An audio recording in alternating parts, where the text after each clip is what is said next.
Today I'm going to show you how you can achieve your goals for your business, your entrepreneurial vision using the Merlin principle or Merlin approach. So as you all know, Merlin was a mythical magician at King Arthur's court in the 11th century in England. He was a mentor, tutor to King Arthur. He helped him, he guided him to later become King of Camelot. One less well-known fact about Merlin is that he lived his life backwards. So most people live their life from the present, from the past, but he had a very, very strong vision for the future, where he wants to go, where he wants to be, and where he wants his mentee, Arthur, to be. And then he worked his way backwards from that. And I encourage you to do the same with your own business. Pick a vision, pick a goal, and work your way backward. So for example, in Merlin's case, his goal was to help Arthur become King of Camelot. So the end goal is become king. And then the step before becoming king is, for example, make sure that when you vote or when the king is appointed, let's say if there's voting, then the majority of votes go to Arthur. So who do you have to impact to get these votes? And what's the step before that? How do I get into position to be eligible to get voted on? So you start with the end goal and work your way backwards, and you look at any obstacles that may come up, any bottlenecks. I've done that exercise for my own business a couple of years ago. I found it really, really helpful. I'm now doing it with people that I mentor in mastermind groups in my own community, and people absolutely love it. And I receive a lot of questions about it, so I decided to make a video. So I encourage you to do the exercise yourself. If you have time right now, just pick a pen and paper or Evernote, Google Keep, whatever your favorite note-taking tool is, and write down what is your grand vision 5-10 years from now. What is really your big vision? And really dream big here. What's your grand goal? Pick that and pick a date, pick a specific date. And I'm going to run it through in a specific example, and I think it will be very clear to you what I mean. You can pick any goal. Let's say you have a business, you want to have an exit strategy for a business, you want to get acquired, IPO. That is a good goal. Any financially, so anything numbers related, a specific measurable goal. I want to have $10 million in 10 years. I want to exit my company for X. I want to save for retirement. I need that much money for retirement. I want to have X number of market share, X number of customers, market penetration. It doesn't have to be financial goals. It can just also be, I want to travel 50 countries.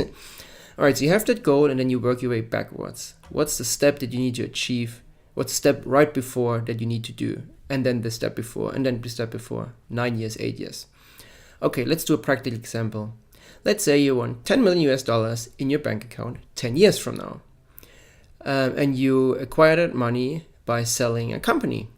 So let's say if you want to sell a company or equity and you need to pay a bunch of fees and taxes, you need to sell $20 million worth of equity in order to get $10 million in your bank account. And if it takes half a year, you probably need to do it 9 years from now, initiate the sale, so that 10 years from now you have it actually in your bank account. So you see how I'm taking the very last step and work my way backwards. Okay, so $20 million. Let's say you have a company, you own 20%, there are 5 co-founders. So in total, it's $100 million. It's a company with a $100 million valuation. Okay, so you can then look up what a company with $100 million valuation, what type of revenue does it have? Let's say 10x, just because it's easier to calculate, which is really ambitious though. A 10x multiple means that the company has to have $10 million in revenue to be worth $100 million US. Like I said, very, very ambitious number, but I'm not a financial expert, and this is just an exercise right now. Anyway, so you need to have $10 million US in revenue 9.5 years from now to achieve that goal. And you need to be a co-founder, yada, yada, yada. Then what's the step before that? How many customers do you need? How many employees do you need? What kind of profit do you need? What do you need to have in year 8, in year 7, in year 6, in year 5, 4, 3, 2, 1? This year, this month, this quarter, this month, this week, what you need to do now to achieve that grand vision. But always start from the future, always work your way backwards. What obstacles do you envision? And don't get too pessimistic, you'll have thousands of obstacles, but what are the key bottlenecks maybe to getting to that vision, to getting to the goal? So write those down, see how you can overcome them. Maybe financially, maybe you need some investment, hey, if I already run a $10 million company, I actually do need some investment. I didn't think about it before, but I cannot achieve that much without external investment, because your internal growth, your organic growth is just not big enough. So that exercise really helps you to break it down, to have specific action steps. You break down your big vision into milestones for each year, what you need to do, and then you can keep track of if you're on track with your goal or not. This exercise helped me to really develop a can-do attitude that, yes, I can do it. I know exactly what I need to do. I know what kind of bottlenecks, potential bottlenecks and obstacles there are. And I invite you to really try it out. If you have some time, either right now, write those things down, work your way backward, or do it with your co-founders, do it with your partners, do it at some later point of view, but take some action and try it out for yourself. I really think it can make a difference for you. On a similar note, I've put a video series together on how to help you achieve your vision, achieve your goals as an entrepreneur, as a business owner. It's completely for free. I'll include a link here down below in the description.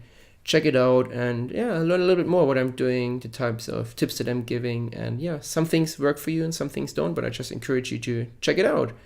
Thanks for watching, and if you get something out of this video, then please hit the like button and share it on social media. Thanks.